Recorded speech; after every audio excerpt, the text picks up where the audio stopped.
It's been about 2 weeks since the release of the iPhone X, and it seems that all of the talk surrounding the iPhone X has been with the notch. Some hate it and others just don't really seem to mind it.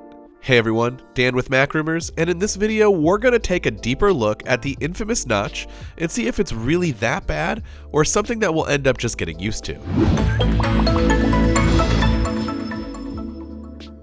First, I think it's important to address why the notch is here in the first place, for those who might not know why.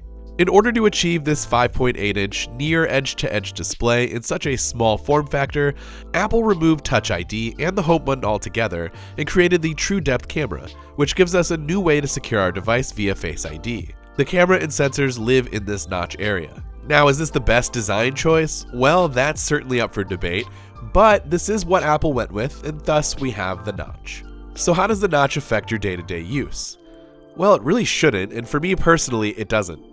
In terms of using applications and getting what I need out of my phone, the notch is hardly a problem. The only thing that bothers me about the notch right now are things that could easily be fixed with updates. For example, not all of the apps have been updated yet to take advantage of the new display, and so you get some pretty heavy black bars around the top and bottom of the app, essentially adding some bezel back into your life. These can and probably will be fixed by most developers, and so I'm not too worried about it just yet, just more patient than anything. The only other thing that bothers me is, and this is assuming that the notch is the actual culprit here, but I'd like to see the battery percentage in my status bar. Now, of course, there are other ways that Apple could have included this, but my obvious feeling is that the notch played a factor into how much room they had for icons, and they deemed the battery percentage indicator as a non-essential at the moment. When apps are designed to take advantage of the notch and the space surrounding it, I feel as if the app is more immersive and I'm obviously consuming more content from the larger display area. When comparing to the iPhone 8 or 8 Plus, you're essentially getting the same amount of content on screen as the 8 Plus,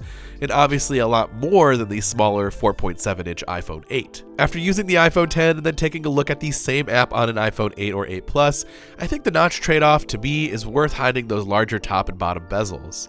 My favorite apps just look better to me on the iPhone X compared to the 8 Plus. If you ever decide to use your phone in landscape, more specifically the Safari app, you're also going to notice that websites that are optimized for the notch will look a lot better. Now, there aren't a lot of mobile websites that are optimized for this quite yet, but obviously Apple.com is, and you can tell how much better landscape web browsing can be when optimized. Now, I'm not really a landscape kind of guy, but if you are, you're going to hope that your favorite websites get optimized quickly. Finally, if you absolutely do not like the notch and you have to get rid of it, well, you could do so.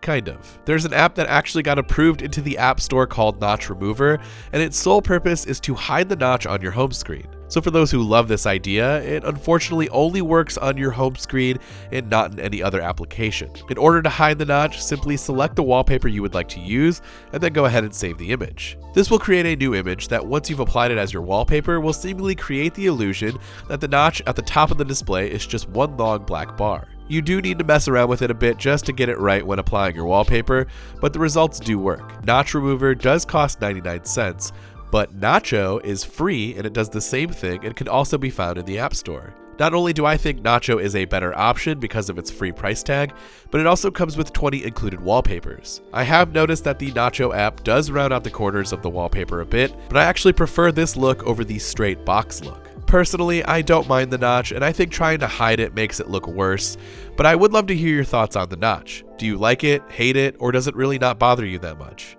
Let us know in the comment section down below. This has been Dan with MacRumors. Thanks for watching, and I'll see you all next time.